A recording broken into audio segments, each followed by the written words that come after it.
Having a classmate in your co-op who has a hidden disability can be difficult to understand where they're coming from because you can't see what they're struggling with. So I'm going to give you some quotes from students who are probably around your age on how it feels to have certain disabilities that are hidden. And I'm going to go through them. I'm going to give you the name of the disability, and then I'm going to give you some of the quotes. The first one is sensory processing disorder. People who deal with sensory processing disorder feel things exaggerated. And one student said, it's like sounds are super, super loud to me, but everybody looks at me like I'm strange because they hear them as normal. Another student said, it's like the tactical version of nails on a chalkboard. Another student was quoted as saying, things that I touch can feel like goo on my body for hours, even after I've washed and washed and washed that place.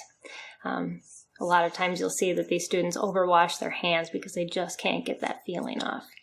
And the last one that I have quote for that is that they feel an overwhelming amount of sensory input to the point that it takes every ounce of their concentration to focus on what they're supposed to be focusing on instead of the intense amount of sensory input that they're getting. The second disability that we're going to talk about is a slow processing speed. One student said, it feels like I'm always getting too much information coming in and I can't process it fast enough. Another student said is reading, watching, and listening to something never gives me enough information because I can't store it fast enough. Another person said is I get really anxious often because I never seem to have enough time to really think about and focus on every little bit of information because I'm always thinking of something that is probably 2 steps behind where everyone else is. And the last quote, it helps you really to understand this. This person said, I find it hard to count on myself because I always know when I'm making a decision that I'm leaving out information that I was unable to process. And so they have a lot of self-doubt if they have to have extra time to think through things. The next disability we're going to talk about is ADD, ADHD. One student said, I feel like my brain has a low RAM and I can't extract the proper information at the proper time. Another student said, it's like my brain is a browser with too many tabs open and there's all this other information and then in one tab there's the information that I need, but everything else I have open is distracting me. Another student said, I find that losing things is so common and I waste so much time trying to find what I lost that I can't keep up with what I need to be concentrating on. And the last student said that life just doesn't stop long enough for me to catch up. I'm always behind. And then there's the students with dyslexia. One quote was, a student said that letters just seem to swap themselves. They're backwards, upside down, front to back, and they just never seem to line up the way they're supposed to. Another student said, when I'm reading, I lose my train of thought, and I can't remember what I've already read. One student even went to the point that said, I'm halfway through a sentence, and I don't remember what the beginning was. And the last quote was that I find it impossible to read a page with just text on it. And then there's students who struggle with dyscalculia.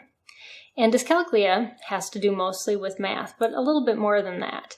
It's extremely difficult for someone with dyscalculia to do mental calculations. They usually need to be writing them out, and it's a slow and painful process when they do.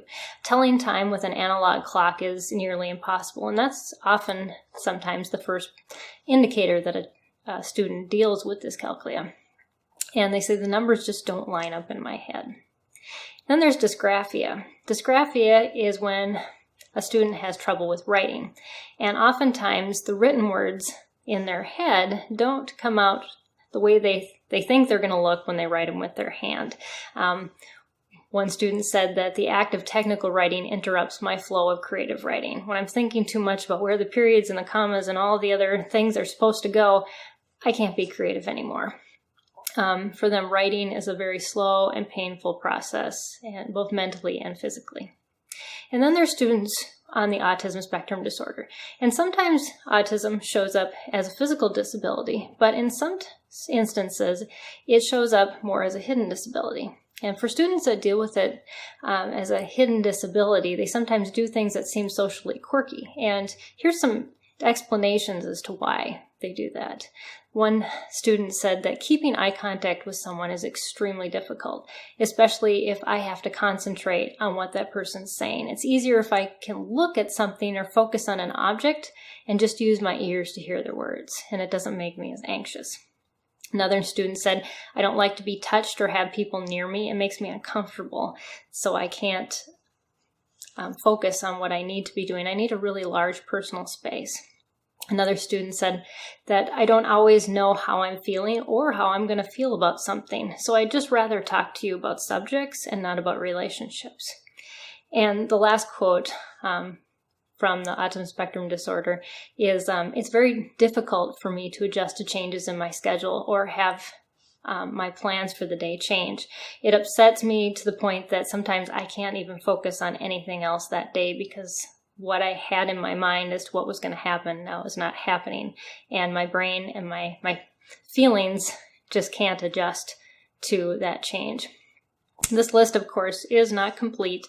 There's many, many other hidden disabilities, but these are the most prominent that you will see diagnosed for classmates.